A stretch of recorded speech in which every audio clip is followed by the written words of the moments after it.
back when the Postmates delivery service was still in its infancy. Around 2018, I was one of its early drivers in the sprawling suburbs outside of Philadelphia. My name is Will, and I was in a pretty rough spot financially, so I was willing to take just about any order that came my way, no matter how far out or how late at night. Most of the deliveries were straightforward, taking me to well-lit neighborhoods and apartment complexes. But one night, I got an order that took me far from the familiar city blocks and into a place that still gives me chills to think about. The order was for a small local bistro, and the delivery address was on the outskirts of the county, deep in an area I had only ever driven through on my way out of state. I picked up the food and headed out. The further I got from the city, the more the landscape changed. The dense clusters of houses and businesses thinned out, replaced by long, dark stretches of road bordered by thick, imposing woods. I had been out this way before, but I had no idea that people actually lived this far out, so deep in the forest. My GPS eventually instructed me to turn down a narrow gravel road that was almost completely hidden from the main road, marked only by a dented, rust-covered mailbox. There were no lights out here, save for the dim yellowish beams of my old car's headlights. I drove down the thin, winding path, the trees on either side forming a dark, claustrophobic canopy overhead. The driveway was much longer than I expected, and it took a full minute of slow, careful driving before I finally reached the house. To be honest, it was exactly what I had pictured a house in such an isolated location would look like. It was an old, two-story colonial, its wooden siding weathered and gray, with dark green shutters. Vines snaked their way up the walls, and the whole place had an air of age and neglect. There were a few lights on inside, their warm glow shining through the downstairs windows. If it hadn't been for those lights, I probably would have turned around right then and there. I parked, checked the bag for the complete order, and walked up the stone path to the front door. I pressed the doorbell, but it didn't make a sound. It was broken, so I knocked. As soon as my knuckles made contact with the solid wood of the door, it slowly creaked open under the pressure of my hand. It hadn't been latched. Cautiously, I pushed it open a little further and called out, "Hello? Postmates delivery." A moment of silence passed. I called out again, a little louder this time. "Anybody home?" There was no sound of movement coming from inside, but all the lights I could see were on. Through the crack in the doorway, I could see into the living room. The television was on, its screen flickering with colors and light, but the volume was muted. I can't really explain it, but the entire vibe of the place was just off. A deep, instinctual feeling told me that something was very wrong here. I slowly backed away from the open door, turned, and went back to my car. I got in and started to turn the car around to leave. Right away, I felt something was wrong with the steering. It was stiff, and the car was struggling to move through the loose gravel, feeling incredibly bumpy and jittery. I got out, and a wave of cold fear washed over me when I saw that my front driver's side tire was completely flat. My eyes then darted to the other tires. Every single one of them had been flattened. They weren't just low on air. They were completely deflated, the rims of my wheels resting on the ground. My stomach dropped. This was no accident. This was a deliberate act. My mind was racing, trying to make sense of what was happening.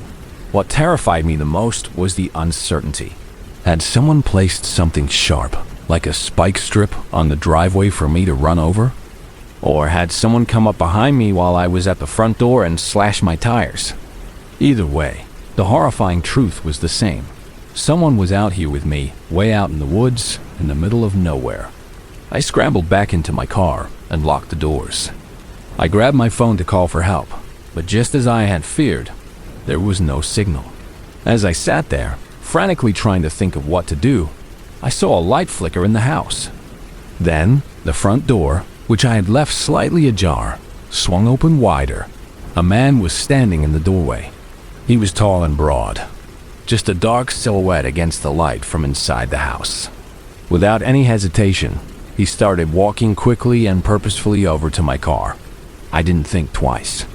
I put the car in drive and mashed the accelerator, forcing my car to move forward through the thick gravel on its flat tires. The sound was horrible, a grinding, crunching protest from my vehicle. In my rearview mirror, I saw the man stop at the edge of the driveway and just stare as I drove away. I took it slow on the main road, trying to keep from completely destroying my car, until I finally got enough of a signal to call 911. But what unfolded afterward was, in its own way, just as terrifying as the event itself. The police met me on the side of the road and then went to the house. They found it occupied by a single mother and her 2 young children. They told the police that they had all been in their rooms, asleep, at the time I claimed this happened. They said they never ordered any food, never saw any man, and didn't find anything missing or out of place in their home. They were just as confused and scared as I was. To this day, I don't know if that family was telling the truth, if they were in on it somehow, or if they were just as much a victim as I was. Why that man ordered food to their house and then disabled my car still doesn't make any sense to me.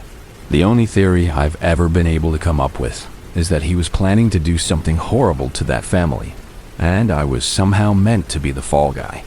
My presence at the property, my car, my fingerprints on the delivery bag, it would have all pointed to me. It might be a stretch, but if it's true, then driving away on 4 flat tires might have saved more lives than just my own.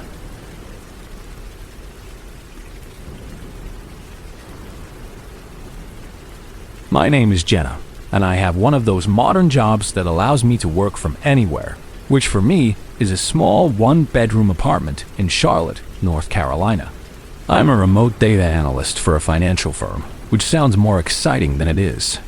In reality, I spend my nights, from 10 until 6 in the morning, staring at endless spreadsheets and lines of code, looking for anomalies. It's mind-numbingly boring, and the overnight hours make it a constant battle to stay awake. A few weeks ago, on a particularly miserable Tuesday night, I was deep in the throes of sleep deprivation. It was around 2 in the morning, and my eyes felt like they were full of sand. To give myself a much-needed jolt of energy, I decided to order some late-night food. I opened up my phone, and at that hour, my only real option was a 24-hour Taco Bell on the other side of town. I placed my usual order and got up to stretch my legs while I waited. As I walked into my living room, I realized it was pouring outside. Not just raining, but a full-blown thunderstorm, with flashes of lightning that lit up my apartment and claps of thunder that rattled the windows. I hadn't even noticed it while I was working with my headphones on. My first thought was a pang of guilt. I had just ordered food, forcing some poor delivery driver to navigate this weather for my own convenience. I checked the app and saw that my order had already been picked up, so there was no canceling it now. I decided the least I could do was make the handoff as quick as possible. I sat on my couch, watching the map on the app as the driver's little car icon made its way across town. It eventually turned into my large, sprawling apartment complex. When the app notified me that he was a minute away, I put my phone down and opened my front door, standing just inside the frame to stay out of the rain. I stared out at the street, expecting to see headlights pull up at any moment. But a full 5 minutes went by and no cars appeared. I picked up my phone again. The map showed that the driver's car was still in my neighborhood. In fact, when I zoomed in, it looked like they were parked just around the corner from my building, not more than 100 feet away. I peered out into the storm again, but I couldn't see any lights from a parked car. My first assumption was that he was lost, or that he couldn't see the building numbers through the heavy downpour. I decided to call him. The phone rang a few times, and then he rejected the call. I tried again, and this time he rejected it immediately. A feeling of unease began to settle in my stomach. This was strange. I stood by my open door for another 5 minutes, the cold, damp air seeping into my apartment. I tried calling one more time. This time, after several rings, he answered. "Hello?" I said, "This is Jenna. I think you have my Taco Bell order. Are you having trouble finding my apartment?" There was no response from his end. All I could hear was the loud, crackling sound of the rain pouring down, exactly as it sounded from my own doorway. It was as if he was standing right outside. I listened for another few seconds, but there was only the sound of the storm and an unnerving silence where a voice should have been. "Hello?" I said again, my voice wavering slightly. Nothing. I hung up, a genuine feeling of dread now washing over me. I checked the map on the app one last time. It hadn't updated. Then, suddenly, it refreshed. The little car icon was now directly on top of my building. He was right outside my door. I looked through the peephole, but saw nothing but the distorted view of the rainy courtyard. Knowing he had to be somewhere out there, walking around in the storm like this, gave me a seriously bad feeling. I closed my door and slid the deadbolt into place. I had only taken a few steps down my hallway when a loud, aggressive knock shook the entire door. I crept back to the door and carefully looked through the peephole again. A man in a dark gray hoodie was standing on my porch. He wasn't holding a bag of food. His hands were empty. He was pacing back and forth, his head on a swivel, constantly glancing around the courtyard as if he were checking for witnesses. "Uber Eats delivery," he yelled, his voice sounding strained and anxious. I didn't move. I didn't make a sound. My heart was hammering in my chest. He knocked again, harder this time. "Hello? Delivery." He called out several more times, his agitation growing with each shout. Then he suddenly stopped. He pressed his entire body up against my door, blocking my view through the peephole. I heard a few faint, dull scrapes against the wood of the door, like he was dragging something sharp across it. A moment later, he abruptly ran off my porch and disappeared into the rain. My hands were shaking as I called the police. By the time they arrived, his car was gone. They told me that these delivery apps were rife with scam accounts, and that this was likely just a strange prank. A couple of days went by, and I tried to put the incident out of my mind. But then, as I was leaving my apartment, I noticed it. On my front door, at about eye level, was a small, crudely scratched letter X. It wasn't obvious. It was faint, like it was meant to be a subtle marker, not something for me to see. It was a personal indicator for something or someone. It could have been a meaningless act of vandalism, but in the context of that night, it felt like something much more sinister. I immediately painted over it, but the uneasy feeling that he had marked my door for a reason, and that he, or someone else, would be back, has never truly gone away.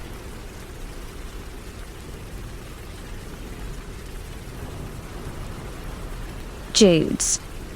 I'm a police officer with the Port Orchard Police Department, just across the water from Seattle.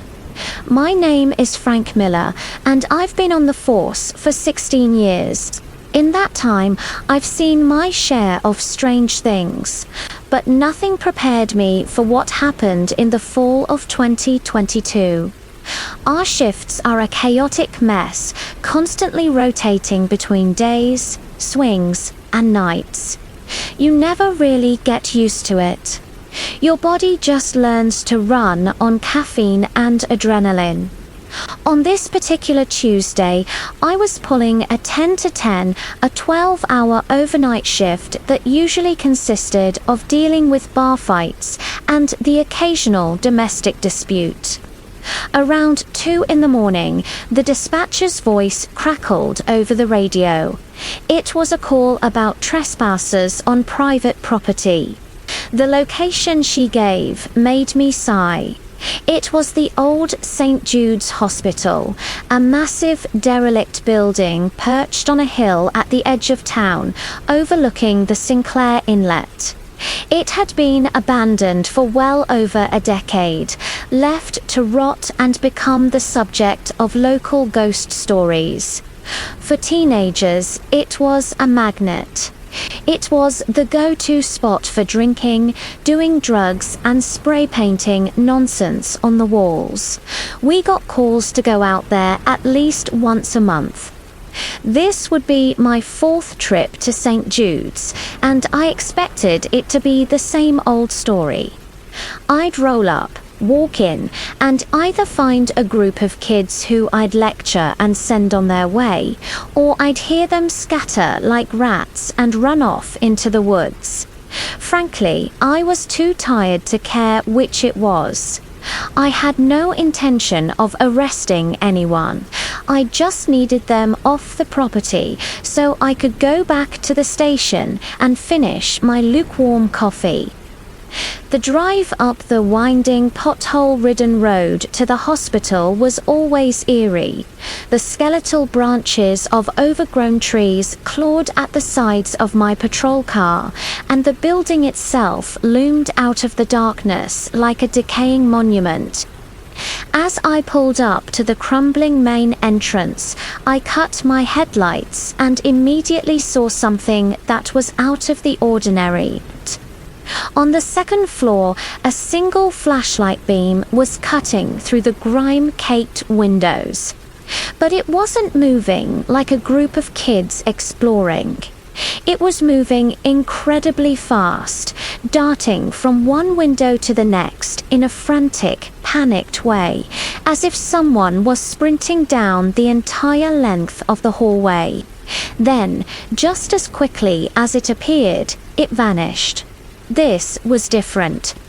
A strange feeling, a mix of curiosity and caution, began to sharpen the edges of my fatigue. I got out of my car, pulled my large maglite from its holster, and entered the building through a main door whose lock had been broken years ago. The air inside was thick and cold, heavy with the smell of mold, dust, and decay. Port Orchard Police Department. I called out, my voice booming in the cavernous, silent lobby. Anyone in here needs to come out now. Of course, there was no reply. I stood at the entrance for a full minute, just listening. I was hoping to hear a scuffle, a whispered conversation, anything that would give me a direction to head in. But the silence was absolute. It was a dead, oppressive quiet that was far more unnerving than a bunch of rowdy teenagers would have been. It was the kind of silence that makes the hairs on your arms stand up.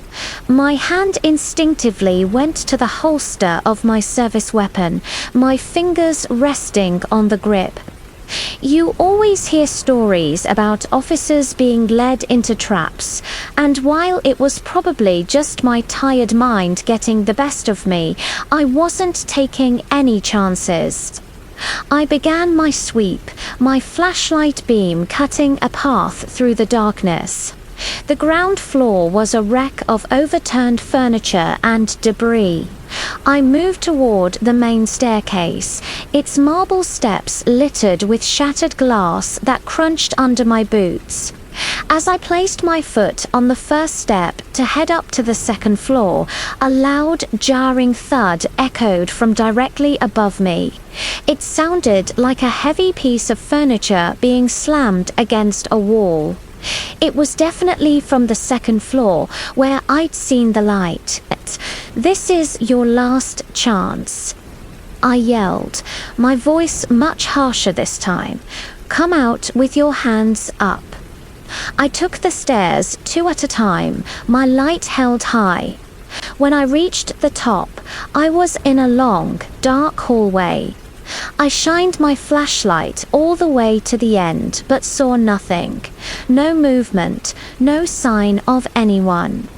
The only way up or down from this floor was the staircase I was standing on. They were cornered. I stayed put, listening again. All I could hear was the faint groaning of the old building settling and the wind whistling through a broken window somewhere down the hall. Slowly, I began to walk the length of the hallway, checking each room as I went. My light scanned across old, rusted hospital beds, peeling paint, and walls covered in years of graffiti. Room after empty room. When I reached the very last room at the end of the hall, I found the door was closed. I called out one final time, announcing my presence, before I pushed the door open, ready for whatever was inside. The room was empty. No one was there. However, there were clear signs of very recent activity. On the floor were 2 cigarette butts with thin wisps of smoke still curling up from them into the cold air. They had been put out only seconds before I entered.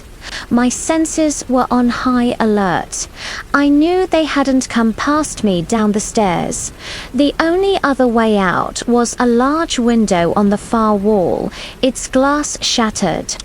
I walked over to it, but before I could even look out, the door behind me slammed shut with incredible force. It was immediately followed by the sound of something heavy and metallic being scraped across the floor and slammed against it. I was trapped. Adrenaline surged through me. I threw my shoulder against the door, but it wouldn't budge. It felt like it was barricaded. "Open this door now," I roared, kicking at the wood. Luckily, the old door was flimsy. After a few forceful shoves, I managed to push it open just enough to squeeze through the gap. A large, overturned hospital bed, along with a rusted metal cabinet, had been wedged against it. By the time I was out, whoever had been in there was long gone. I listened intently, but heard nothing. No footsteps running away, just that same dead silence. Backup arrived shortly after, and we conducted a more thorough search of the entire building, but we found nothing. We also checked with the person who had originally made the call. It was an elderly woman who lived in a house at the bottom of the hill. She said she had called because she heard what sounded like terrified screams coming from the old hospital, not the usual sounds of kids partying. What was truly strange was that throughout the entire incident, I had only seen one flashlight beam, and when the person ran after trapping me, I only heard one clear set of footsteps. The next morning, the story took a darker turn. We received a report from a frantic mother about her missing teenage son. An hour later, an identical report came in from another mother. Her son was missing too. The 2 boys were best friends. Our investigation went on for days, then weeks, then months, but they never turned up. Their disappearance remains one of the town's most haunting unsolved cases. It's impossible to say for certain if the person I encountered in the hospital that night was one of the missing boys, or if it was someone else entirely. But the evidence, the 2 cigarettes, the screams the neighbor heard, points to a grim possibility. The most plausible theory we have now is that I didn't stumble upon a simple case of trespassing. I stumbled upon an abduction in progress.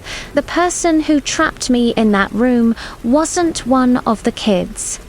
It was the person who took them. And unless some new evidence comes to light, the truth of what happened at St. Jude's that night will likely remain buried in the decaying silence of that awful place.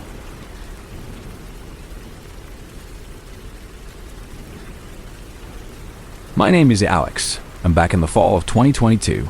I was trying to make ends meet by delivering for a local sandwich shop in my town, a small, sleepy community nestled in the foothills of Oregon's Cascade Mountains. It wasn't my dream job by any stretch of the imagination, but I had been laid off from my position at a nearby lumber mill. And with winter approaching, the gig economy was the only thing keeping my head above water. The work was mostly a monotonous loop of driving my rattling pickup truck through familiar streets, but it paid the bills. This particular night in late October was memorable because a powerful windstorm had knocked out power to most of the county. The town was plunged into an unnerving, pre-modern darkness, with only the occasional flicker of a generator or the bobbing beams of flashlights cutting through the black. The sandwich shop, thankfully had a robust generator, making it one of the few places still operating. As a result, we were slammed with orders from people who couldn't cook. Around midnight, just as we were about to close up, we got one last call. It was a massive order: 10 large sandwiches, a heap of sides, and a dozen drinks. The address was for a property way out on the eastern edge of the county, a good 30-minute drive into the thick timberland where the houses, if you could call them that, were few and far between. I almost turned it down, but the order was well over $200, and in my mind, a big order meant a big tip, something I desperately needed. So, I loaded the heavy bags into my truck and set off. The drive was surreal. Once I left the town limits, the world became completely and utterly dark. The wind was still howling, making the towering pine trees that lined the road sway and groan like ancient giants. My headlights were the only source of light for miles, cutting a lonely tunnel through the oppressive blackness. There were no other cars, no signs of life, just the winding road and the dark, menacing forest pressing in on all sides. As I got further out, the paved road gave way to a poorly maintained gravel track, and my phone, my only connection to the outside world, lost its signal. I was completely on my own. When my GPS finally announced that I had arrived, I was immediately confused. The location wasn't a house. It was the entrance to a long, unpaved driveway that vanished into the trees. A large, ornate iron gate, surprisingly grand for such a remote location, stood wide open. At the end of the long driveway, where a house should have been, there was nothing but a gravel clearing and more forest. It was a dead end. But then I saw it. Off to the left, flickering deep within the trees, was the warm, dancing glow of a fire. I parked my truck in the middle of the clearing, leaving the engine running and the headlights on, creating a bubble of relative safety in the overwhelming darkness. I could hear the faint murmur of voices coming from the direction of the fire. I hesitated for a moment, an uneasy feeling starting to churn in my gut. This was not a normal delivery, but the size of the order convinced me to press on. I figured it was just a group of people having a bonfire party, making the best of the power outage. As I got out of the truck, a figure stepped into the edge of the firelight and waved me over. It was a simple, inviting gesture, but something about it felt off. I grabbed the heavy delivery bags and started walking away from the reassuring cone of my headlights, off the gravel path and onto the soft, needle-covered ground of the forest floor. The air grew warmer as I approached, and the smell of wood smoke filled my nostrils. When I reached the source of the light, the scene was even stranger than I had imagined. A massive bonfire was raging in the center of a small clearing, its flames leaping high into the night sky. Gathered around it were at least a dozen people, maybe more, standing and sitting in a loose circle. But this was no party. No one was laughing or drinking. There was no music. They were all just standing there, silently, watching the flames. As I stepped into the circle of light, they all turned their heads in unison to look at me. Their faces were impassive, showing no emotion, no happiness that their food had arrived.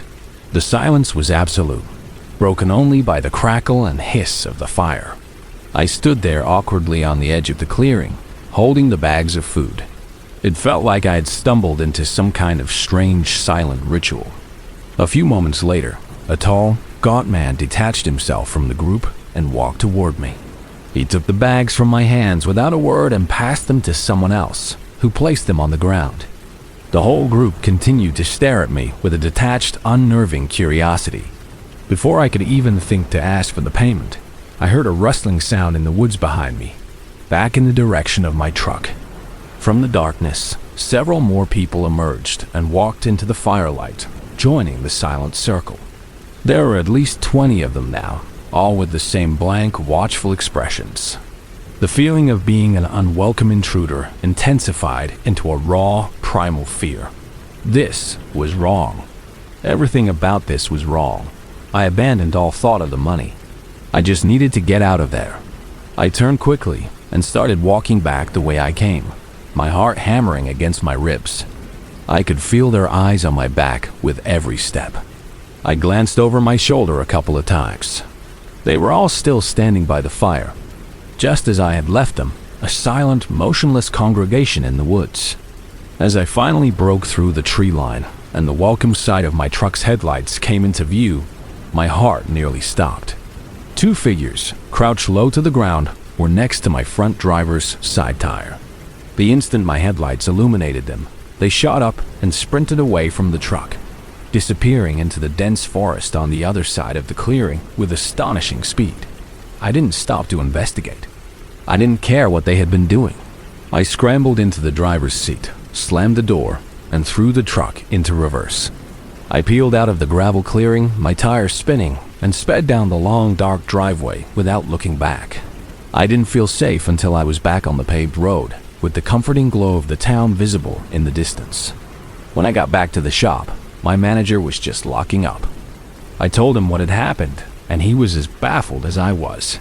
He tried calling the number that had placed the order, but the call went straight to a disconnected message. We decided to call the sheriff's department and report the suspicious activity. Less than an hour after I had left, a deputy drove out to the location. He found the bonfire, still burning brightly, but the clearing was completely deserted. There was no sign that anyone had been there, aside from the discarded sandwich wrappers and the fire itself. The deputy also noted that the property had been abandoned for years, ever since its previous owner had passed away. He had no explanation for who the people were or what they were doing out there. I never found out what those two figures were doing to my truck, but for weeks afterward, every time I drove at night, I was haunted by the memory of those silent, watchful faces in the firelight.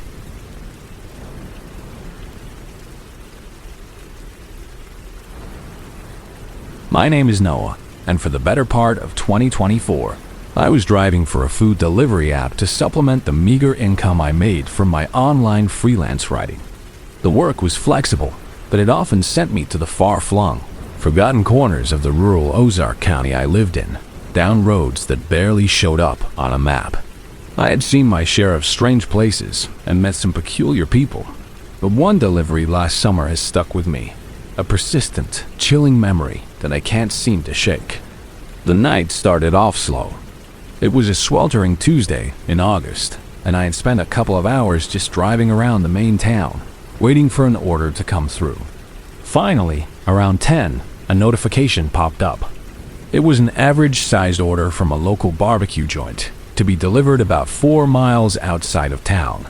The payout was decent, so I accepted it without much thought. After picking up the food, I plugged the address into my phone's GPS. Almost immediately, I could tell this wasn't going to be a standard delivery to a house in a subdivision. The map showed a route that quickly left the paved county roads, pointing me toward a network of unmarked gravel tracks that wound their way deep into the dense, humid woods. The final destination appeared to be an empty plot of land. I knew the delivery app's map was often unreliable, so I decided to at least drive out and see what was there, figuring I could call the customer if I got lost. The drive took nearly 20 minutes. The further I went, the more the signs of civilization fell away. The last remnants of asphalt gave way to loose, dusty gravel, and the air grew thick with the chirping of crickets and the smell of damp earth. When I finally reached the street the address was on, it was little more than a narrow, overgrown lane with no houses, no crossroads, and no other cars. At the end of it, the lane became a rough dirt path, and on the side, nailed to a tree, was a small hand-painted wooden sign, its letters too faded and weathered to be legible. I pulled onto the dirt path, switched on my high beams, and immediately saw something in the distance. I drove closer, my old sedan bumping and scraping along the uneven ground. As I approached, my phone chimed, letting me know that I had arrived. Bathed in the stark white of my headlights was a small, dilapidated mobile home, or maybe some kind of old, converted RV. It was propped up on cinder blocks and on a peeling aluminum siding. Next to a door that was more rust than paint were a series of crudely painted black numbers. I looked back at my phone. It was the correct address. I got out of my car, the bag of food in my hand. Getting a closer look at the RV, it was even more unsettling. The whole thing was covered in vines and moss, as if it had been sitting in this exact spot for decades. The windows were grimy and dark, and the small patch of land around it was littered with junk, old tires, rusted out oil drums, and a variety of unidentifiable scrap metal. This was a cash order, which was rare, but seeing the state of the place, it made a bit more sense. It definitely didn't make me feel any better about having to stand out here in the middle of nowhere. An eerie feeling of being watched began to creep over me. The woods surrounding this small, ugly clearing were a solid wall of darkness, and past the reach of my headlights, it was complete, absolute black. I gave a hesitant knock on the flimsy door and waited. I heard some shuffling from inside, and I prepared myself for the door to open. But then, a voice to my right made me jump. "Evening," it said. I spun around and saw a man standing by the corner of the RV, a wide, unnatural-looking smile plastered on his face. He was thin and wiry, with stringy hair and pale, almost translucent skin. He asked if I had his order, and I nodded, apologizing for being startled, and walked it over to him. I handed him the bag and told him the total. The man reached into the pocket of his dirty jeans, pulled out a crumpled $5 bill, and held it out to me. He smiled that same unnerving smile again and said he just needed to go grab the rest of the money. He then turned and walked back around the corner of the RV, disappearing from my sight. In writing, this interaction might not seem as strange as it felt in person, but I can tell you that there was something deeply and fundamentally wrong with that man. It was in the way he moved, the way he spoke, and especially in that empty, fixed smile. It gave me a powerful, visceral feeling of dread. I stood there for what felt like a long time, but was probably only a minute or so. Growing more nervous with each passing second, I decided to peek around the corner to see where he had gone. In the distance, at the edge of the clearing, I could see the dark, skeletal outline of a small shed. A figure was standing next to it, perfectly still. It was the man. He wasn't walking. He was just standing there, watching me. As the fear inside me began to grow into genuine panic, the door to the RV creaked open. A different man, much larger and with a thick, bushy beard, looked out at me. Before I could even greet him, he stared at me for a second with a look of pure contempt and then slammed the door shut. My heart was now pounding against my ribs. I looked back out toward the shed. The first man was now walking back toward the RV, but he was no longer empty-handed. He was carrying something long and dark. In the poor light, I couldn't tell for sure what it was, but it looked like either a baseball bat or a shotgun. That was all I needed to see. I ran back to my car, my hand shaking so badly I could barely get the key in the ignition. As I slammed the car into reverse, the first man came around the side of the mobile home. He stopped and stood calmly in the darkness, that same horrible smile on his face as I spun my tires in the dirt and sped away. I don't know what was happening in that clearing, and I wasn't about to stick around to find out. I drove straight home, my mind reeling. I debated calling the police all night, but I was caught up in the fact that nothing had actually happened to me. I had no proof of any crime. In the end, I made the regrettable decision not to notify the authorities. Whatever was going on in that old RV with those strange, silent men will remain a mystery, a dark and unsettling encounter that will forever haunt the edges of my memory.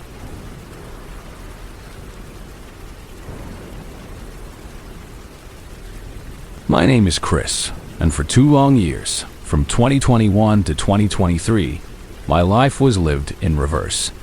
I was the sole overnight stocker in a mid-sized, slightly upscale grocery store called The Market in a quiet, affluent suburb of Denver, Colorado. The job paid surprisingly well, and the solitude was a welcome change from the chaos of my daytime world. Most nights were a peaceful, meditative routine of cutting open boxes, arranging products on shelves, and listening to podcasts. I was usually alone from 10 at night until the morning crew arrived at 6. The store was my silent kingdom, and I liked it that way. This one particular night in early spring was no different. I had my cart loaded with boxes of cereal and was methodically working my way down the breakfast aisle my mind a million miles away. Around 11:30, a sharp, insistent rapping sound at the front entrance shattered the silence. It was so unexpected that I dropped a box of Cheerios, sending a cascade of cardboard and oats onto the polished floor. I was so engrossed in my work that I didn't even realize what the sound was at first. Then I heard it again, louder this time, a fist banging against the thick plate glass of the automatic doors. I walked to the end of the aisle and peered toward the front of the store. Standing outside in the brightly lit entranceway was a man. He was wearing a dark hooded sweatshirt with the hood pulled up, obscuring most of his face in shadow. He was just standing there, motionless, staring into the store. I walked up to the other side of the glass doors. "Sorry, man, we're closed," I said, my voice muffled by the glass. "We don't open again until 6 in the morning." The man didn't respond. He didn't even seem to register that I had spoken. He just continued to stare past me into the depths of the empty store. I pointed to the large sign on the door that clearly displayed our hours of operation. "We're closed," I repeated, more loudly this time. He continued to stare for another 10 seconds, a period of time that felt unnervingly long. Then, without a word, he turned and walked away, disappearing into the darkness of the parking lot. I watched until I was sure he was gone. It didn't look like he had a car. The whole encounter was strange, but I shrugged it off. Maybe he was drunk or just confused. I went back to my aisle and resumed stocking the shelves, the incident quickly fading from my mind. Around 2 in the morning, I finished with the dry goods and decided it was time for my lunch break. I left my cart in the aisle and walked to the break room, which was located at the far back of the store, past the butcher's department and the loading docks. I sat in the sterile, windowless room for a good 30 minutes, eating my sandwich and scrolling through my phone, enjoying the brief respite. When my break was over, I tossed my trash and headed back out to the main floor. I was walking through the produce section, heading back toward the cereal aisle, when a flicker of movement at the other end of the store caught my eye. It was the man from the front door. He was walking slowly across the front of the store, near the checkout lanes, as if he were just another shopper browsing. He hadn't seen me yet. I froze in place, my body going rigid with an instant, ice-cold fear. How did he get in? Every door was locked. I ducked behind a large display of avocados, my heart pounding in my chest. I listened intently. I could hear his footsteps, slow and deliberate, moving away from the front of the store and toward the back, in the direction of the break room I had just left. He must have been hiding somewhere, waiting for me to move. My mind raced. The only phone was in the office, which was right next to the break room. My cell phone was in my jacket, which was also in the break room. I was completely cut off. My only option was to make a run for the front doors. I knew there was a manual override switch that would unlock them. It was a desperate plan, but it was the only one I had. I waited until I thought he was far enough away. Then I bolted from my hiding place. I ran down the main aisle, my footsteps echoing loudly in the silent store. I didn't get more than 20 feet before I heard his footsteps change. They were no longer slow and deliberate. They were sprinting, coming up fast behind me. I glanced over my shoulder and saw him turn into the aisle, running at me with a terrifying speed and intensity. I pushed myself harder, my lungs burning, my legs pumping. I fumbled with the keys on my belt loop as I ran, my hands shaking so violently I could barely grasp them. I reached the front doors and managed to get the key into the lock for the override. The man was closing in, the sound of his heavy breathing now audible behind me. Just as I got the door unlocked and pushed it open, I saw a bright flash in my peripheral vision and heard a deafening crack that made my ears ring. A gunshot. The sound was so loud in the enclosed space that it was physically painful. I stumbled out into the cold night air, not even knowing if I had been hit. I didn't stop to look. I just ran zigzagging across the empty parking lot until I reached my car. I dove into the back seat, locked the doors, and hid on the floor, fumbling for my spare phone that I kept in the glove box. I called 911, my voice a panicked, breathless whisper. From my hiding place, I could see the front of the store. The man never came out. By the time the police arrived and cleared the building, he was gone. The investigation revealed that he had broken in through a back delivery door, using a heavy-duty crowbar and a set of bolt cutters that he had left behind. But the most terrifying discovery was the small splintered hole in the metal doorframe, right next to where my head had been just seconds before I ran out. The bullet had missed me by inches. We never found out who he was or why he did it. Nothing was stolen from the store. He didn't seem to have any motive other than to corner and attack me. The police theorized it might have been some kind of psychotic break, a random act of violence. But I'll never be sure. I do know that for years after that night, I couldn't be in a large, empty building alone without feeling a profound sense of dread, always listening for the sound of approaching footsteps.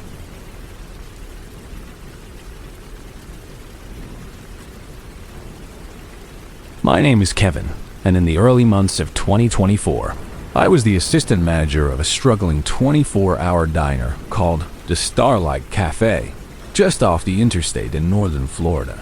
It wasn't a glamorous job by any means. The place was a relic from the 70s, all cracked vinyl booths and flickering fluorescent lights, and it attracted a motley crew of truckers, lost tourists, and people with nowhere else to be in the dead of night.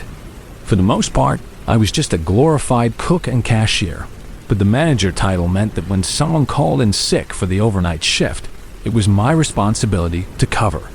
On this particular Wednesday night, our usual overnight cook, a reliable old-timer named Earl, had called out with a nasty case of the flu. I tried for an hour to find a replacement, calling every employee on our roster, but nobody was willing to come in. So, by midnight, I found myself completely alone, tasked with running the entire diner by myself until the morning crew arrived at 4. Normally, this wouldn't be a huge deal. The overnight hours were usually dead, with maybe a handful of customers trickling in for coffee. But being the only person in a building that old and isolated always put me a little on edge. I started on the nightly cleaning tasks, my headset on in case a car pulled up to the drive-through window. My first job was to break down and deep clean the flat-top grill, a greasy, thankless task that took at least an hour. I was about 15 minutes in, scraping away at the hardened grime, when a series of loud, frantic bangs erupted from the front of the diner. It was the sound of someone hammering on the glass of the main entrance doors. I walked down the long counter, wiping my greasy hands on a rag, and peered into the dining room. A man was standing outside, his face pressed against the glass, his breath fogging up the surface. He was scanning the empty room, his eyes wide and unfocused, until they landed on me. As I got closer, he backed away from the door, a strange, expectant look on his face, as if he fully anticipated I was about to let him in. I stopped on my side of the glass. "Sorry, our dining room is closed for the night," I yelled through the door. "You'll have to use the drive-thru if you want to place an order." He just stared at me with a bewildered expression, as if he didn't understand the words I was saying. I pointed toward the large illuminated sign that indicated the drive-thru lane. "The doors are locked," I shouted again, enunciating each word. "You have to use the drive-thru." This time, he gave no response at all. He didn't nod. He didn't move toward his car. He just stood there, his gaze fixed on me. After another long, uncomfortable moment, I gave up, turned my back on him, and walked back to the kitchen. I figured he'd eventually get the hint and either drive around or leave. I spent the next 20 minutes finishing up with the grill, the whole time feeling a strange sense of unease. At one point, I went back to the front to see if he was gone. The parking lot was empty. There was no sign of him or a car. A small sense of relief washed over me, and I tried to put the strange encounter out of my mind. It was just a few minutes after I had finished with the grill that my headset crackled to life with the telltale chime of a vehicle tripping the sensor in the drive-through lane. I turned on my mic. "Welcome to the Starlight. Can I take your order?" I asked, walking over to the service window. There was no reply, just static. When I reached the window, I looked at the small, grainy security monitor. There was no car there. The lane was completely empty. I figured it was just a glitch in the old faulty system and was about to walk away when I heard something. A faint, scraping sound. I paused, tilting my head and listening intently. The sound was coming from above me. It was the slow, careful sound of footsteps moving across the flat, gravel-covered roof of the diner. My blood ran cold. I was absolutely certain there was someone up there. My eyes followed the path of the sound along the stained ceiling tiles until my gaze fell upon the square maintenance hatch in the back storage room, which led directly to the roof. In that instant, I knew exactly what was happening. It was the man from the front door. He was trying to find another way in. I sprinted to the storage room and stared up at the hatch. I looked for a lock, a bolt, anything to secure it from the inside, but I had never used it before and had no idea how it worked. It didn't even look like it had a lock. As I stood there, frantically trying to figure out what to do, a loud creak came from the ceiling directly above me. It was followed by a few dull thuds against the outside of the hatch. A moment of silence passed, and then the hatch slowly creaked open, just a few inches. Through the small, dark gap, I saw a pair of eyes staring down at me. I didn't scream. I just ran.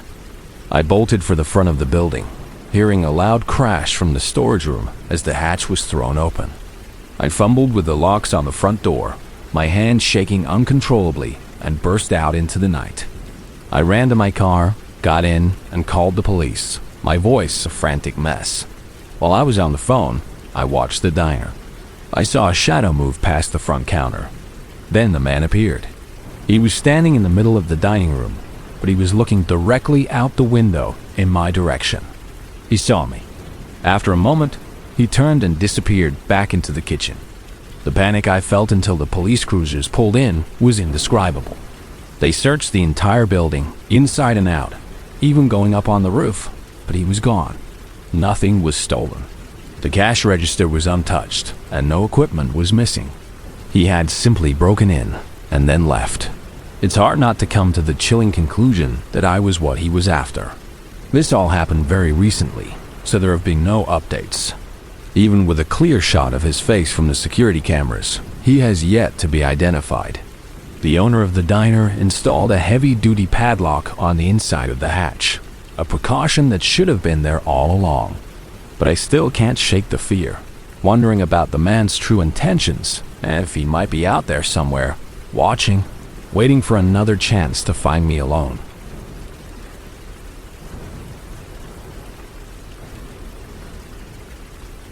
My name is Ben.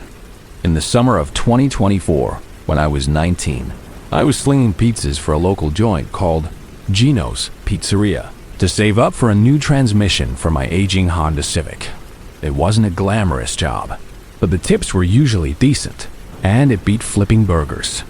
Most nights were a predictable cycle of driving, delivering, and listening to my terrible car radio. But one Friday night in July turned into something I'll never be able to forget. It was just before closing time, around 11:30, when a late order came in. It was a big one, 4 large pizzas with a bunch of specific toppings. It was prepaid with a credit card, so it seemed legitimate.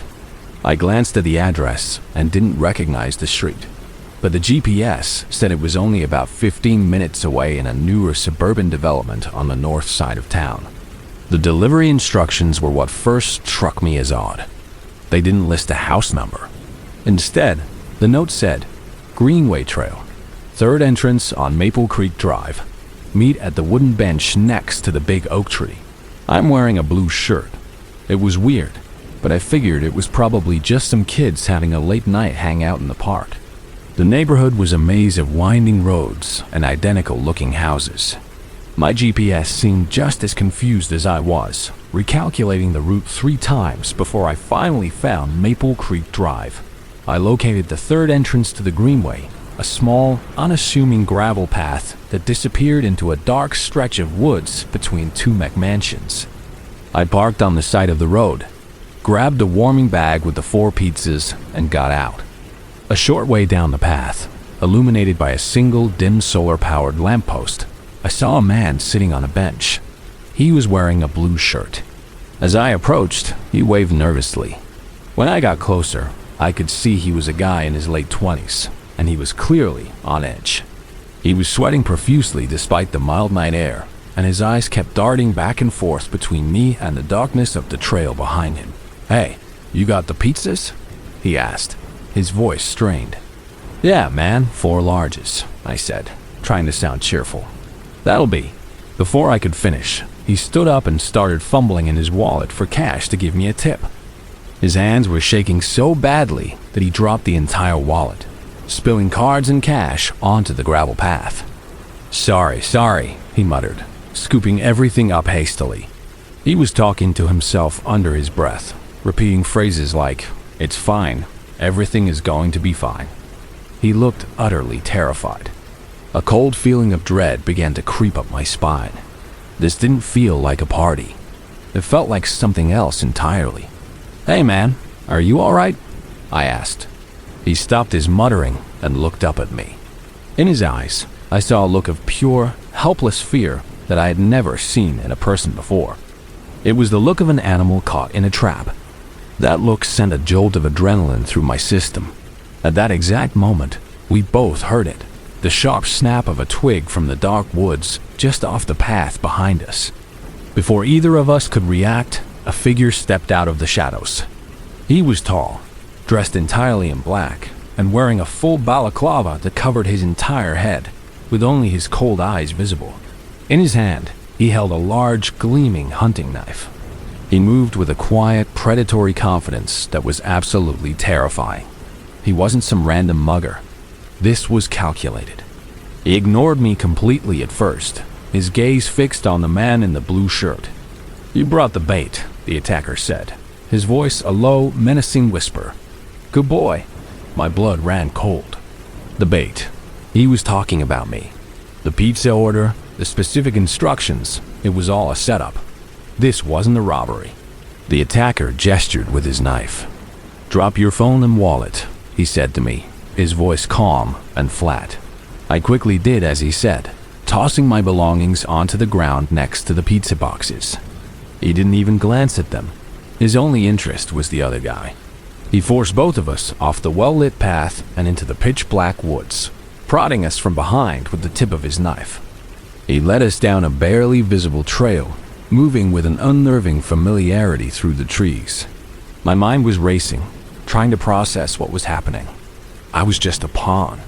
My presence here was meant to be some kind of distraction or false security for the other guy, Mark. We walked for what felt like an eternity, but was probably only a few minutes, going deeper and deeper into the woods where the sounds of the neighborhood completely disappeared. Suddenly, Mark stumbled. He looked back at me, his eyes wide with a desperate, selfish resolve. He whispered a single word, "Sorry." Then, with all his strength, he viciously shoved me sideways. I crashed into a thick, thorny bush, the sharp branches tearing at my arms and face. I cried out in pain. The attacker in the mask hesitated for just a fraction of a second, his head turning toward me on the ground. That tiny moment was all Mark needed. He took off, sprinting blindly through the dark woods. The attacker made his choice. He ignored me, the bait, and took off after his real target, the sound of their crashing through the underbrush quickly fading into the distance. I lay there for a moment, stunned and bleeding from a dozen scratches. Then, the survival instinct kicked in. I scrambled to my feet and ran as fast as I could back toward the faint glow of the path. I didn't look back. I burst out of the woods, found my phone on the ground, and dialed 911. The police arrived within minutes. They searched the woods with canine units, but they found nothing. Mark was gone. The attacker was gone. The investigation later revealed that Mark had been involved in some high-stakes online gambling and had apparently gotten himself into deep trouble with the wrong people. He had been receiving threats for weeks. The police believe he knew someone was coming for him. He ordered the pizzas and used me, a random delivery driver, as a shield, hoping my presence as a third-party witness would be enough to deter his hunter. It wasn't. Mark was never seen or heard from again. He's listed as a missing person, but everyone knows he's dead. I was just a disposable piece in his desperate, failed plan for survival. I still have nightmares about it. The look in Mark's eyes, the cold, calculating voice of the man in the mask, and the chilling realization of how close I came to being collateral damage in a hunt I knew nothing about.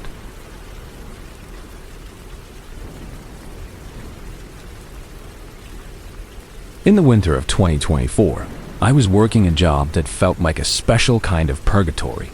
I was the lone overnight attendant at a remote 24-hour gas station and truck stop in rural Montana, situated on a long, lonely stretch of highway surrounded by nothing but ranch land and distant mountains.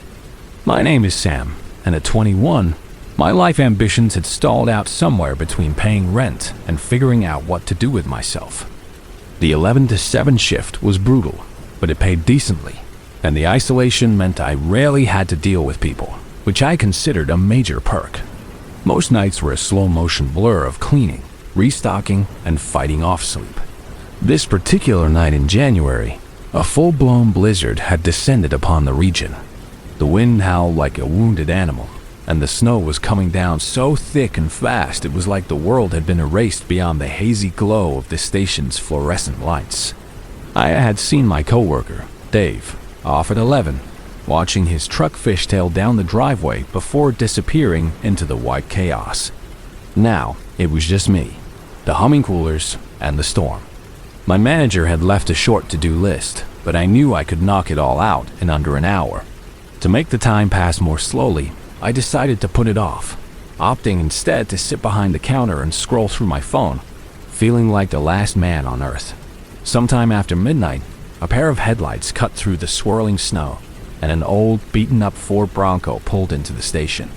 It was caked in rust and mud, with Wyoming plates that were barely visible under a layer of grime. It parked next to one of the pumps, and then nothing. The engine cut off, the headlights died, and the vehicle just sat there. I figured the driver was waiting for a lull in the wind before getting out. 10 minutes passed, then 20. I watched as a fresh layer of snow began to accumulate on the Bronco's windshield, obscuring the dark silhouette I could just barely make out in the driver's seat. Getting a customer was rare on a night like this, but for one to just sit out there in a dead vehicle during a blizzard was bizarre. The temperature outside was well below zero with the wind chill. It was dangerously cold. A flicker of concern, mixed with a healthy dose of curiosity, started to bubble up inside me. I kept watching for another 10 minutes, but there was still no movement. It was as if the car had been simply abandoned right there at the pump. Finally, I decided I had to check on them. I pulled on my heavy winter jacket and beanie, braced myself, and pushed open the station's glass door. The wind hit me like a physical blow, stealing the air from my lungs and stinging my exposed cheeks. I trudged through the ankle-deep snow over to the Bronco. As I got closer, I could see the driver's side door was slightly ajar, rocking gently in the wind. I peered inside. The car was empty. The keys were still hanging in the ignition. A strange metallic, almost coppery smell lingered in the cold air inside the cab. Now genuinely confused and a little unnerved, I backed away and looked around the empty, snow-swept lot. My eyes fell upon a single set of footprints leading away from the driver's side door. They didn't lead toward the front entrance of the store, as you'd expect. Instead, they went around the side of the building, heading directly for the employee-only side entrance. A cold knot of dread formed in my stomach. That door was supposed to be locked. I distinctly remembered Dave locking it before he left, or did he? I suddenly couldn't be sure. I hurried back inside, the warmth of the store doing little to quell the chill that had taken root deep inside me. I locked the front door, then decided I needed to check the back of the store. Maybe the person was a lost trucker looking for a bathroom and had gotten confused. It was a flimsy theory, but it was better than the alternatives my mind was starting to conjure up. I walked past the counter and toward the rear of the building, heading for the large stockroom where we kept the extra inventory. The stockroom was dimly lit, with towering shelves creating narrow, shadowy aisles. I was in the back corner, restocking the energy drinks in one of the walk-in coolers when I heard it. The soft, distinct creak of a floorboard from the aisle directly behind me. I froze, my hand hovering over a can of Red Bull. I told myself it was just the old building groaning under the weight of the snow and wind. But then I heard it again, closer this time. Slowly, I turned around, and there he was. A man was standing perfectly still in the middle of the narrow aisle, not 10 feet away from me. He was tall and painfully thin, with a wild, unkempt beard and hollow, frantic eyes that seemed to burn with a strange light. He was wearing clothes that were far too thin for the weather. Just a flannel shirt and jeans, both of which were tattered and damp. He wasn't hiding. He was just standing there, watching me. In his right hand, he was clutching something small and dark. He didn't look angry or threatening. He looked desperate, like a cornered animal. My heart hammered against my ribs. Fight or flight kicked in, and every instinct screamed flight. I didn't say a word. I just started backing away slowly, never taking my eyes off him. He didn't move. He didn't speak. He just continued to stare at me with that terrifying, pleading intensity. I backed out of the stockroom, around the counter, and fumbled for the store's phone. My fingers felt like clumsy sausages as I dialed 911. I whispered my location and the situation to the dispatcher, my eyes darting nervously toward the back room. The wait for the state troopers was the longest 10 minutes of my life. During that time, the lights in the station flickered ominously, threatening to plunge me into darkness with this stranger. I heard nothing from the stockroom. The silence was absolute, and that was somehow the most terrifying part. Had he left? Or was he still back there, waiting? Finally, the reassuring sight of flashing red and blue lights appeared through the blizzard. 2 troopers came in, guns drawn, and I quietly pointed them toward the back. They cleared the stockroom and the rest of the building while I waited by the front, my nerves completely shot. A minute later, they came out. He was gone. The employee entrance at the back of the stockroom was now wide open, a swirling vortex of snow pouring into the building. Outside, his footprints led away from the station, heading directly toward a dense, dark line of trees about a quarter of a mile away. One of the troopers shook his head. "Nobody's surviving out there for long in this," he muttered. The investigation into the abandoned Bronco added another layer of horror to the night. The Wyoming plates were stolen, and in the back of the vehicle, hidden under a dirty horse blanket, the troopers found a set of zip tie restraints and a half-empty bottle of what they later confirmed was chloroform. The man was never found. No bodies turned up in the woods after the snow melted. He had simply vanished back into the storm. I quit that job a week later. I couldn't shake the image of his gaunt face and those wild, desperate eyes. I don't know who he was or what he was doing, but I am certain of one thing. On that stormy night, I interrupted something awful. I have a chilling feeling that the person he was looking for was supposed to be in that Bronco.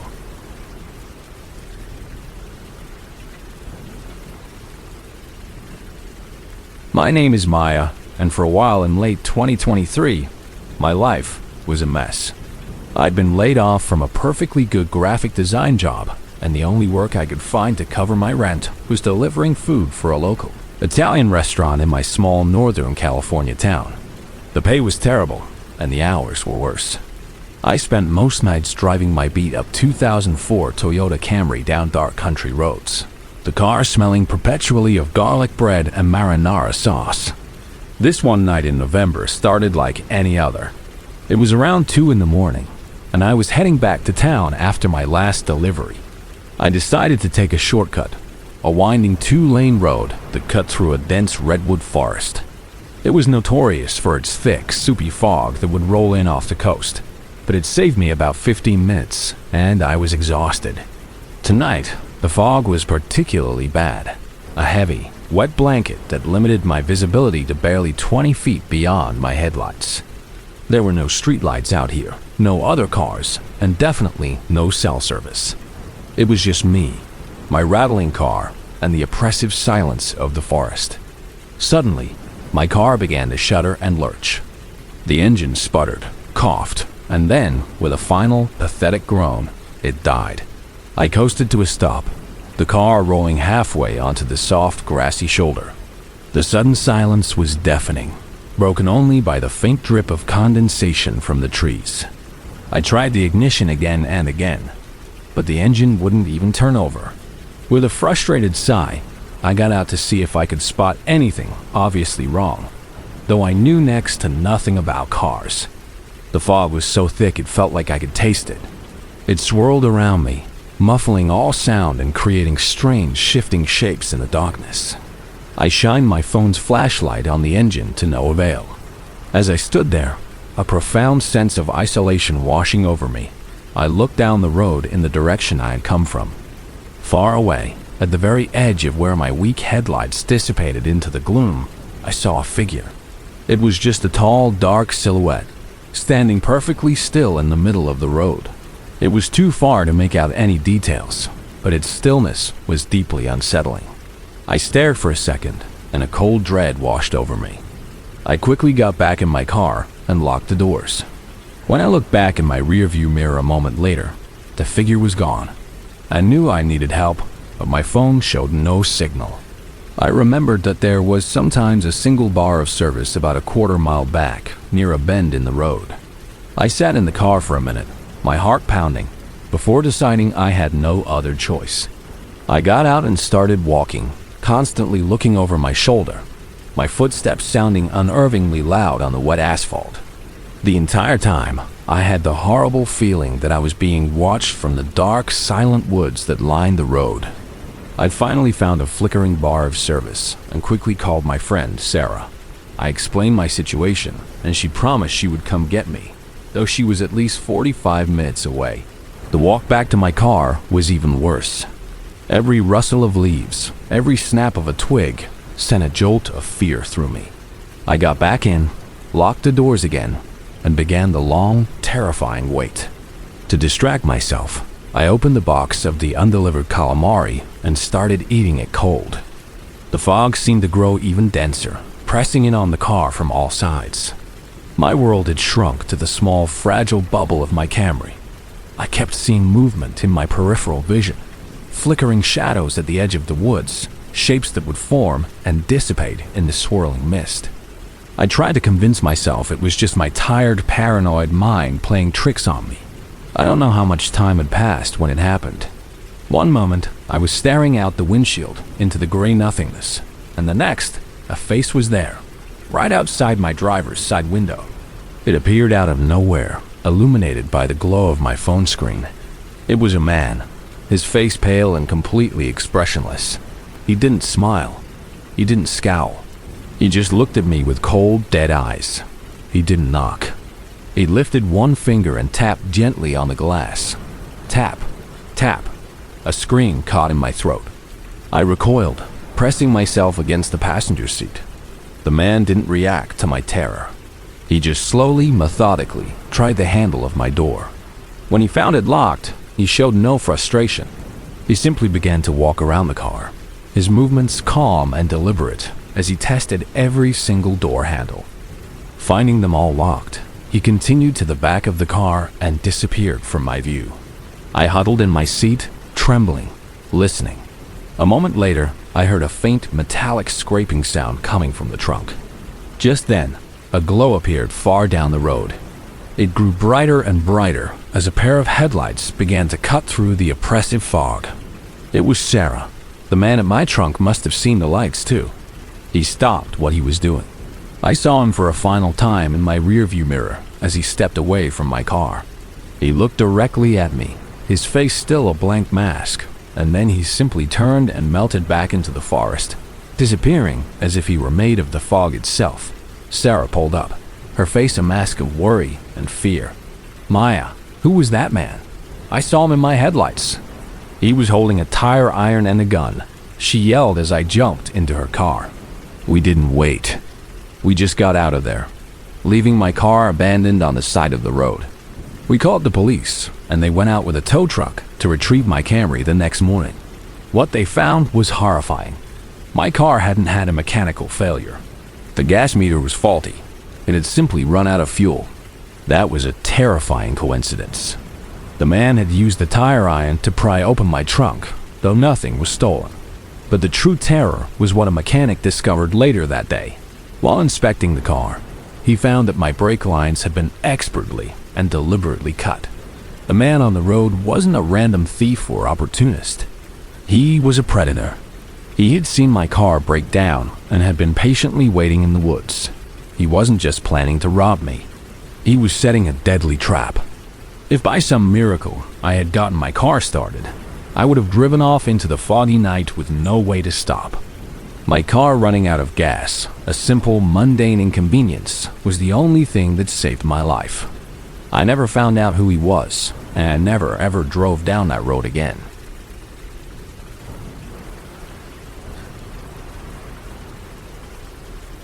For 3 years, I worked as the overnight manager at a large, independent bookstore in a coastal town in Maine. My name is Marcus. It wasn't a big chain. It was a local institution called The Book Nook, a sprawling, cozy place with creaky wooden floors and the constant, comforting smell of old paper. Being the manager was just a title. In reality, I was the only person in the building from 9 at night until the owner arrived at 7 in the morning. My job was to handle inventory, shelve new arrivals, and process online orders. I loved the peace and quiet, and most nights I felt like the sole custodian of a sleeping world of stories. This particular night in November, a powerful nor'easter was battering the coast.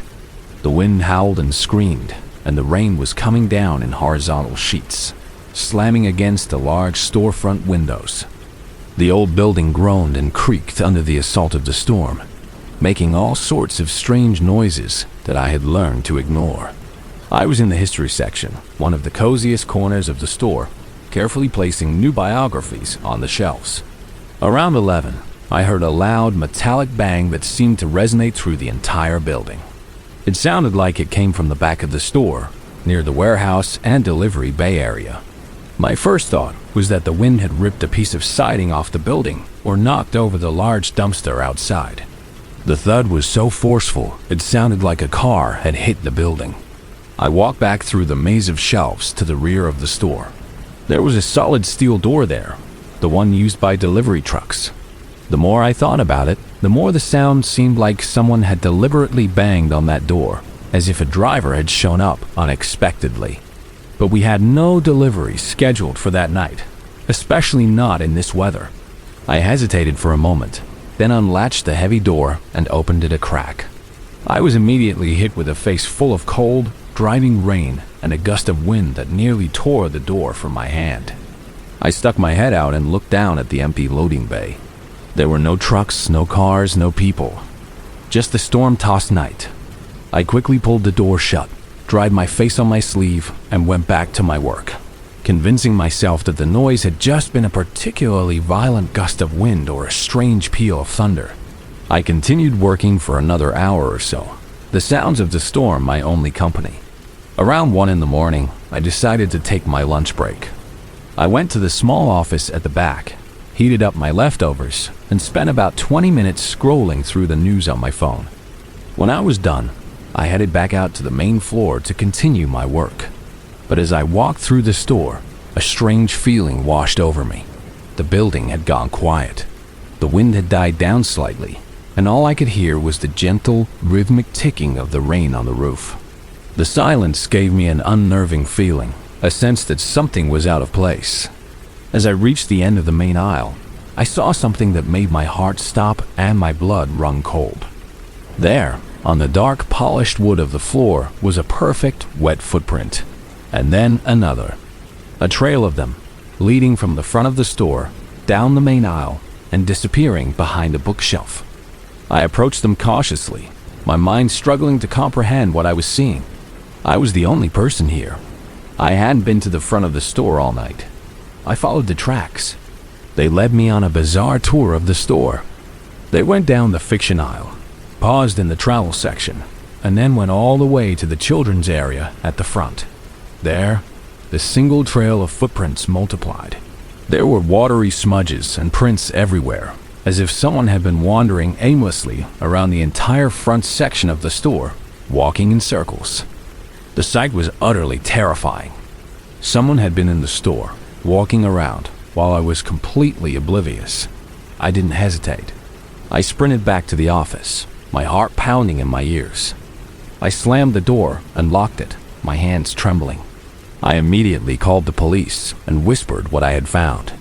As I sat there on the floor, huddled in the corner of the small office, I was overcome with a new wave of fear.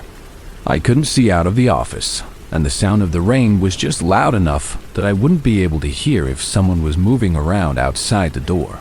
After what felt like an eternity, the dispatcher on the phone told me that the police were right outside. I quickly got up and unlocked the office door to go let them in. As the door swung open, I looked down. There, on the floor, right next to my own dry footprints from when I had entered the office, was a fresh set of wet ones. They led directly up to the office door and then stopped. He had followed me back here. He had been standing right outside this door while I was on the phone, completely unaware. I ran to the front of the store and let the police in. Their search of the building turned up nothing. The intruder was gone. It wasn't until we reviewed the security footage from that night that the true horror of the situation became clear. The video showed a man in a dark hooded jacket slipping in through a side emergency exit that hadn't latched properly in the wind. He saw me working in the history section early on and immediately ducked behind a shelf, staying hidden. He waited patiently until he saw me go to the back for my break. Then he emerged. He didn't steal anything. He didn't break anything. He just walked up and down the aisles, sometimes picking up a book and looking at it before putting it back. The creepiest and most horrifying part of the footage was from the last few minutes. As I entered the office, the camera in the main hall showed the man walk calmly to the office door. He stood there for several minutes, his hand hovering over the doorknob as if he were contemplating coming in. He just stared at the door. Luckily for me, for some unknown reason, he decided against it. He turned, walked away, and exited the store the same way he came in. The man was never identified.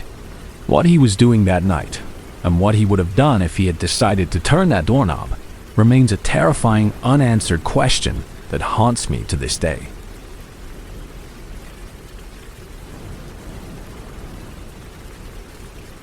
My name is Leo, and back in 2023, I was working a job that I can only describe as soul-crushing. I was a third-year computer science major at Ohio State, and the student loans were piling up faster than I could ignore them. The only job that fit my bizarre class schedule and paid more than minimum wage was an overnight security gig at a massive pharmaceutical distribution warehouse on the far west side of Columbus. The area was a desolate landscape of concrete buildings and empty lots that felt a world away from the lively campus I spent my days on. The company, a sterile-sounding entity called Biologistics Inc., shipped out millions of dollars worth of prescription medications, so they needed someone on site around the clock. My job, from 10:30 at night until 6 in the morning, was mostly a study in profound boredom. I was expected to watch a bank of 16 grainy monitors, walk a 2-mile circuit around the interior and exterior of the building every 2 hours, and, on the rare occasion that something actually happened, fill out a mountain of paperwork. That particular night in October, a nasty storm was rolling through. The rain wasn't just falling. It was coming down in solid wind-driven sheets, hammering against the corrugated metal roof of the warehouse with a deafening roar. Flashes of lightning would periodically illuminate the vast, dark parking lot, followed by rumbles of thunder that vibrated through the concrete floor and up the legs of my uncomfortable chair. In a strange way, I found nights like this comforting. The fury of the storm meant the chances of anyone trying to break in were next to nothing. It was a perfect excuse to be lazy, drink lukewarm coffee from my thermos, and try to get some studying done. I had just waved goodbye to the evening shift crew, a couple of older guys who always seemed relieved to be heading home. The heavy main door clicked shut behind them, and the deadbolt slid into place with a satisfying thud. I was now completely alone, the sole human presence in a building the size of an airplane hangar, filled with endless aisles of neatly stacked boxes. The usual silence of the warehouse, normally punctuated by the hum of the ventilation system and the occasional creak of settling metal, was completely drowned out by the storm. It was almost impossible to hear my own thoughts over the din of the rain. I spent the first 2 hours in the security office, a small windowless room that always smelled faintly of burnt coffee and disinfectant. I spun through the camera feeds, watching the rain distort the view of the parking lot and the perimeter fences. Nothing moved except for the swaying branches of the few scraggly trees that bordered the property. At around 1 in the morning, the alarm on my phone buzzed, reminding me it was time for my first patrol. I grabbed my heavy-duty flashlight and a set of keys, leaving the warmth of the office for the cavernous, chilly expanse of the warehouse proper. My route took me down the main corridor, past the loading bays, and into the heart of the storage area. The aisles were towering canyons of steel shelving, reaching 50 feet up into the darkness above. My flashlight beam cut a nervous path through the shadows, illuminating rows upon rows of brown cardboard boxes. I was heading toward the far end of the building when a shrill electronic beeping cut through the noise of the storm. It was coming from the security office. My heart rate quickened. That was not a sound I ever wanted to hear. I jogged back, my footsteps echoing unnervously.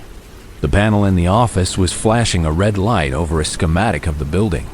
It was a latch sensor on the rear emergency exit, a heavy steel door at the very back of the warehouse that opened into a narrow, grimy alleyway. This meant someone had attempted to open the door from the outside. I immediately pulled up the live feed for camera 12, the one aimed directly at that door. The image was a mess of rain and flickering light, but there was no one there. The alley was completely empty. My first thought was that the storm must have caused a malfunction. The wind was strong enough to rattle anything not bolted down. After watching the empty feed for a full minute, I decided I had to go check it myself. Protocol dictated that any alarm, faulty or not, required a physical inspection and a written report. I radioed into the central monitoring service, a formality to let them know I was investigating a minor alert, then made my way to the back of the building. The air grew colder as I got closer to the rear wall. I stood before the steel door for a moment, listening. I could hear nothing but the rain. I keyed in the code to disable the local alarm, then turned the heavy lever handle. The door swung inward with a groan, letting in a gust of cold, wet wind that smelled of asphalt and dumpsters. I leaned out, shining my flashlight beam left and right. The alley was deserted. Puddles had formed in the cracked pavement, reflecting the distant orange glow of the city's streetlights. I inspected the door itself, running my fingers along the frame and the latch mechanism. I was no expert, but everything looked normal. No pry marks, no damage to the lock. I ran a quick diagnostic from the keypad next to the door, and it came back clean. The sensor was working perfectly. Before closing it, I did one last sweep of the alley with my light. That's when I saw it.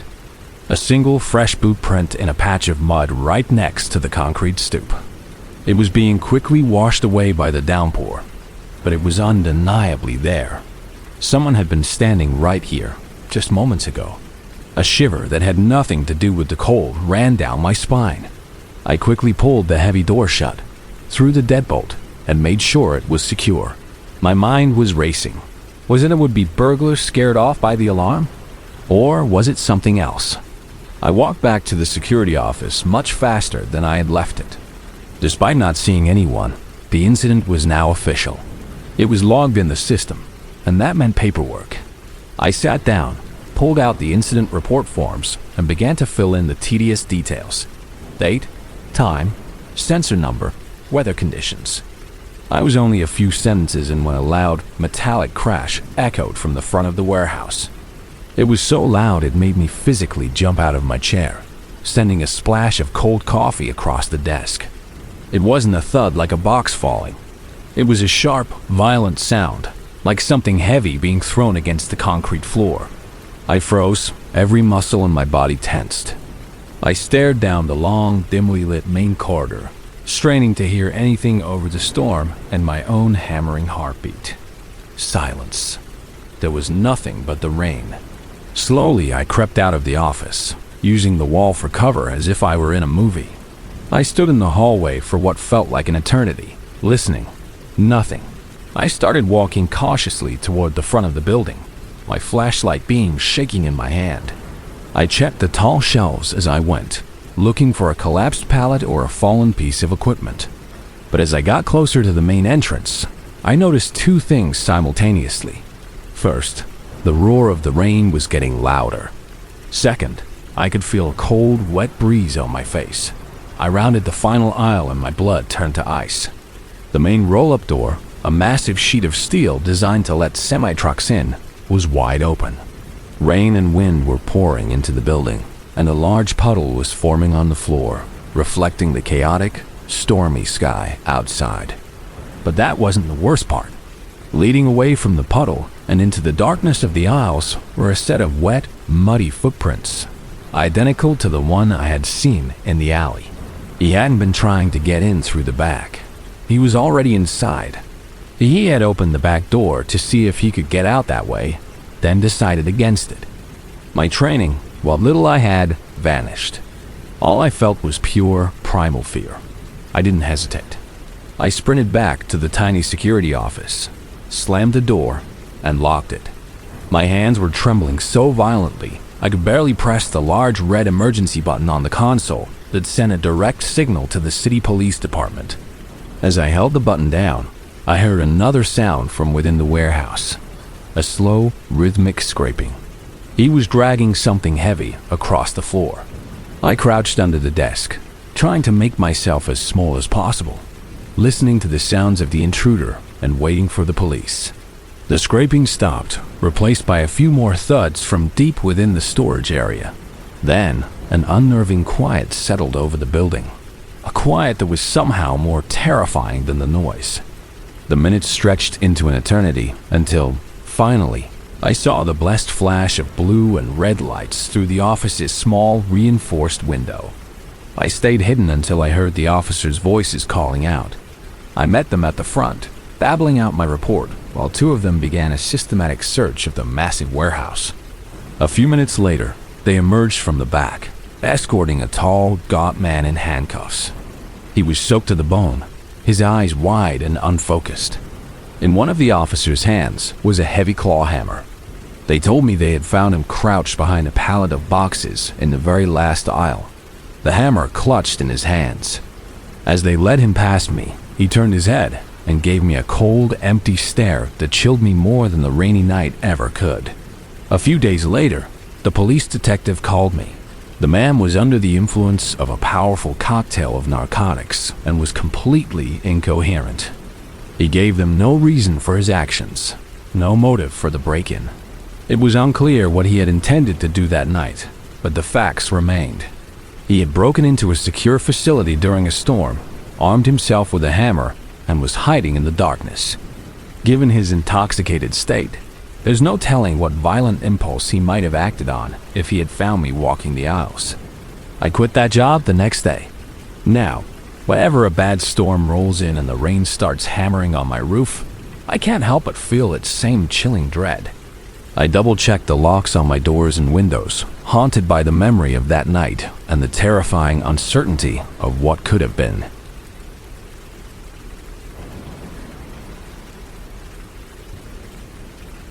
My name is Chloe, and for the last 3 years, I've been making a living delivering food in and around Traverse City, Michigan. It's a beautiful area, but in the winter, it can be treacherous. This particular story happened last fall, right as the seasons were turning.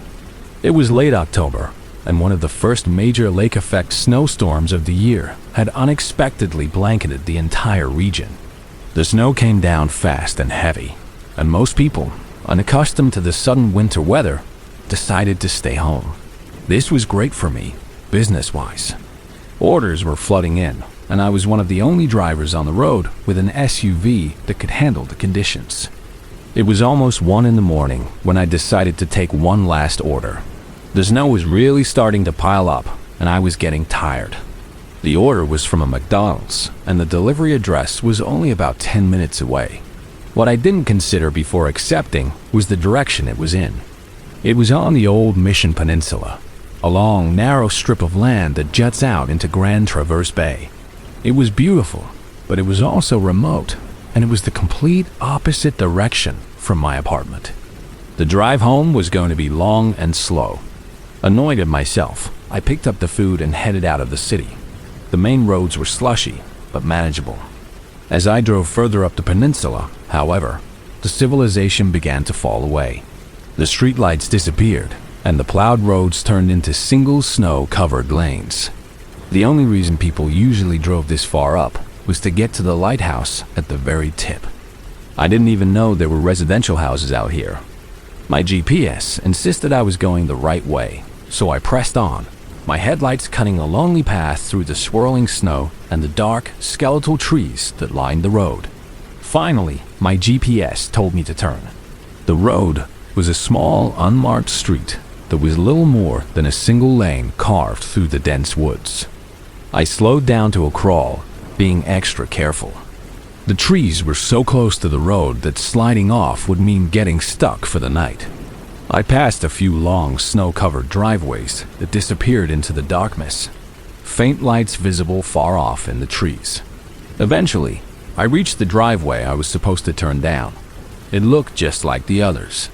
I drove slowly up the long, winding path until I reached the house. It was an older, medium-sized farmhouse, completely covered in a thick blanket of snow. It looked dark and slightly menacing in the stormy night. The only sign of life was a single dim yellow light on in a downstairs window. I parked out front, grabbed a bag of food, and began the trudge up to the front door. The snow was much deeper than I had expected, soaking through my boots and the cuffs of my pants. I got to the porch, which was thankfully swept clear of snow, and knocked on the heavy wooden door. Almost immediately, the door swung open. A large, broad-shouldered man in a heavy winter coat stood in the doorway. His face was pale and gaunt, as if he had just come in from the cold, and his eyes had a strange, hollow look to them. "Hi," I said, trying to sound cheerful as I held up the bag. "I've got your McDonald's order." The man stared at the bag for a long moment, then stepped back, opening the door wider. "You can just set it down on the kitchen table, right over there," he said, his voice a low, gravelly monotone. He lifted a thick arm and pointed toward the dark interior of the house. The way he said it, it wasn't a suggestion. It felt like an order. I knew going inside a stranger's house, especially in a location this remote, was a terrible idea. My gut was screaming at me. I looked at his hands, checking to see if he was holding anything. They were empty. It didn't make sense for me to do anything other than what I was paid to do. Hand him the food. "Sorry, but I really have to get going," I said, my voice trembling slightly as I held the bag out to him again. "It's getting pretty bad out there." The man's face, which had been blank, suddenly dropped into a deep, angry frown. Without another word, he slammed the door shut in my face. I stood there for a second, shocked and holding the bag of cooling food. I set it down on the porch, turned, and quickly started walking back to my car. I was halfway across the front yard when I heard a muffled sound from behind me. It came from the side of the house, like a back door opening and closing. Feeling a surge of panic, I walked faster, practically jogging the rest of the way to my car. I got in, switched it on, and as the headlights flared to life, I saw him. The man from the door was coming around the side of his house, walking quickly toward my car. In his hands, he was holding something. It was a thick coil of rope and something else, something long and metallic that I couldn't quite make out in the snowy darkness. Adrenaline dumped into my system. My heartbeat spiked. I threw the car into reverse, trying to go as fast as I could without getting stuck in the deep snow. The man got closer, just a few feet from my driver's side door, before my tires finally found some grip and the car started picking up speed. I backed down the entire length of the long driveway, my eyes glued to the rearview mirror. The man eventually stopped at the edge of his yard, watching me, slowly fading into the darkness as I backed out onto the street. I don't know what he was planning to do with that rope, and I've spent many sleepless nights trying not to think about it. I still deliver food, but now I'm far more cautious. Most of the time, I just drop the food on the porch and leave without ever making contact. Had I stayed on that porch any longer, or worse, had I actually gone inside that house, I am certain I would have never been seen again.